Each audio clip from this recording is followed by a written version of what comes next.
Hello दोस्तों, commerce exam world में आपका स्वागत है।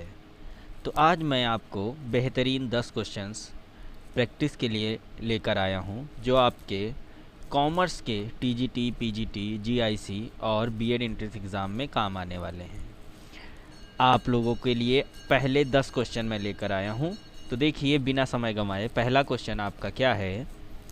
Which of the following accounting principle differentiate between owner and management. निम्न में से कौन सा लेखांकन सिद्धांत स्वामी एवं प्रबंध के अंतर को प्रदर्शित करता है। यानी कि ऐसा कौन सा सिद्धांत है जो स्वामी और प्रबंध, प्रबंध मतलब व्यापार, स्वामी और व्यापार को अलग अलग प्रदर्शित करता है। अलग अलग प्रदर्शित करने का अर्थ है कि ऐसा कौन सा सिद्धांत है जिसमें स्वामी और व्यापार के अस्तित्व अलग अलग होते हैं। तो आप देखेंगे इसका सही आंसर क्या हो जाएगा। इसका सही आंसर हो जाएगा बिजनेस एंटिटी या व्यवसायिक अस्तित्व।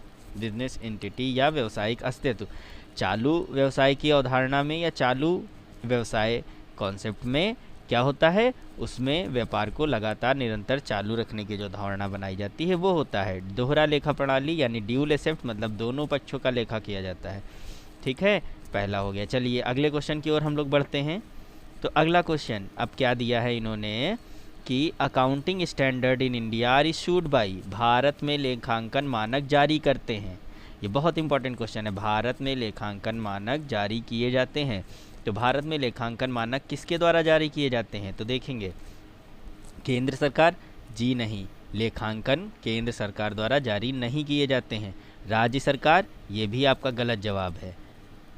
The institute of chartered accountants of India, भारतीय चार्टेड लेखांकन संस्थान, जी हाँ, ये आपका सही उत्तर है। आरबीआई, जी नहीं, आरबीआई भी गलत उत्तर है। तो आपका ये सही है। इसी तरह के आपको धुआंधार और बेहतरीन प्रश्न मिलेंगे कॉमर्स साइट से आपको रेगुलर हमारे चैनल पे। आप चैनल को सब्सक्राइब कर लीजिए।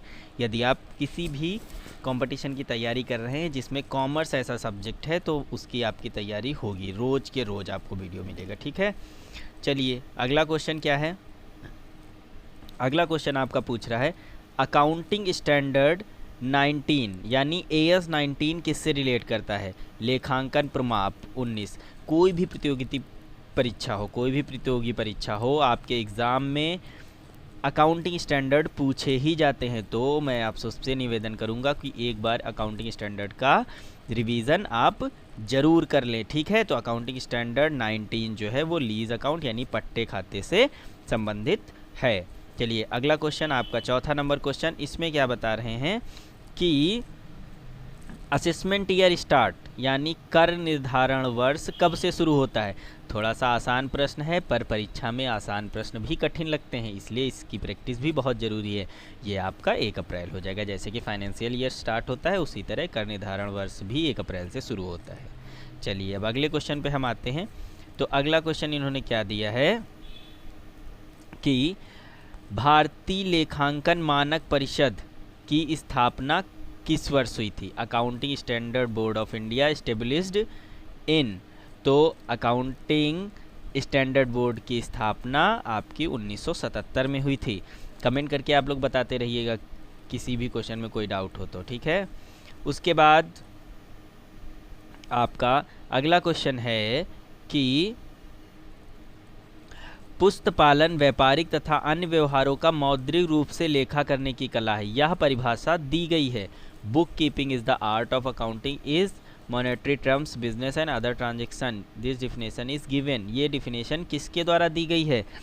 स्पाइसर तथा पेगलर द्वारा, JR बाटली बॉय द्वारा, कार्टर द्वारा या जॉन मैक्सनी द्वारा। तो ये जो परिभाषा है वो दी गई है स्पाइसर तथा पेगलर द्वारा। ठीक है, बढ़िया है क्वेश्चन ये। इसके बाद हम चलते हैं क्वेश्चन नंबर 7 पर। तो क्वेश्चन नंबर 7 में बताया गया है कि dual accounting system is that system of book keeping in which accounting is done through personal and non personal accounts, this definition is given by. दोहरा लेखा प्रणाली पुस्तपालन की वह प्रणाली है जिसमें व्यक्तिगत और अव्यक्तिगत खातों का लेखा किया जाता है। तो यह परिभाषा दी है कार्टर ने। जी हाँ दोस्तों, कार्टर ने ही बताया है कि पर्सनल और इम्पर्सनल दोनों अकाउंट्स को हम अपने खातों में लिखते हैं। ठीक है, चलिए क्वेश्चन नंबर 8 की ओर हम लोग बढ़ेंगे बिना समय गंवाए। तो क्वेश्चन नंबर 8 में क्या है, पुस्त पालन का कार्य जहाँ समाप्त होता है वहाँ से लेखाकार का कार्य प्रारंभ होता है। जहाँ पर लेखाकर्म का कार्य समाप्त होता है वहाँ से कौन सा कार्य होता है। मतलब इसका ये है कि जहाँ से बुक कीपिंग एंड होती है वहाँ से अकाउंटेंसी स्टार्ट होती है, लेकिन जहाँ से अकाउंटेंसी एंड होती है वहाँ से क्या स्टार्ट होता है। तो दोस्तों जब अकाउंटेंसी हो जाती है तो उसके बाद उसकी जांच होती है, यानी आंकेक्षण, ऑडिट। तो अकाउंटेंसी के बाद ऑडिट हो जाएगा इसका सही आंसर। तो सही आंसर आप किस पे मारेंगे, आप मारेंगे ए पर। ठीक है, चलिए समय गंवाए बिना अब आगे आते हैं क्वेश्चन नंबर 9 पे।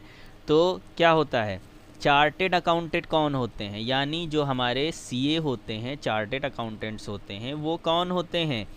अनिपुण आंकेक्षण, अनिपुण मतलब अनस्किल्ड ऑडिटर होते हैं, जी नहीं, बिल्कुल वो बहुत स्किल्ड होते हैं। क्या वो गवर्नमेंट ऑडिटर होते हैं, जी नहीं, प्राइवेट ऑडिटर भी होते हैं, प्राइवेट सीए भी होते हैं। तो क्या वे एक प्रोफेशनल ऑडिटर होते हैं, जी हाँ, आपका आंसर है पेशेवर आंकेक्षण। ठीक है, तो ये क्वेश्चन नंबर 9 हो गया। अब हम अंतिम क्वेश्चन, आज की वीडियो का लास्ट क्वेश्चन, बहुत इंपॉर्टेंट क्वेश्चन है। तो लास्ट क्वेश्चन क्या है, निम्नलिखित में से कौन सूचनाओं को प्रक्रिया के रूप में लेखांकन का अंतिम चरण है। यानी जो हमारी ये चीज़ें दी हैं, 4 ऑप्शन दिए हैं, इसमें सबसे अंतिम कौन सा आएगा। तो सबसे अंतिम आएगा आपका, चलिए हम पहले देख लेते हैं क्या होगा। चुनाव का विश्लेषण और निर्वाचन, सूचनाओं का संप्रेषण, लेखा पुस्तकों में आंकड़ों का अभिलेखन, वित्तीय विवरणों के रूप में सारांश की तैयारी। तो आपका सबसे पहले आप क्या करेंगे, 1 नंबर पे आपका आएगा सूचनाओं का विश्लेषण व निर्वाचन। दूसरे नंबर पर आपका आएगा लेखा पुस्तकों में अभिलेखन, और तीसरे नंबर पर आपका आएगा वित्तीय विवरणों के रूप में सारांश तैयार करना, और चौथे नंबर पर आपका यानी अंतिम आ जाएगा आपका सूचनाओं का संप्रेषण करना। तो ये है अंतिम क्वेश्चन का प्रश्न। ठीक है, तो इस तरह से आप इसे अच्छे से स्टडी करिए, रोज़ की रोज़ प्रैक्टिस करने के लिए चैनल को सब्सक्राइब करिए, वीडियो को ज़्यादा से ज़्यादा शेयर करिए। मैं आपको लगातार इसी तरह अपडेट करता रहूँगा और एक से एक अच्छे क्वेश्चन आपको मिलते रहेंगे। अगर आप कॉमर्स साइट से किसी भी कंपटीशन एग्ज़ाम की तैयारी कर रहे हैं तो आप चैनल को सब्सक्राइब कर लिए। ठीक है, चलिए goodbye, have a nice day, जय हिंद, जय भारत।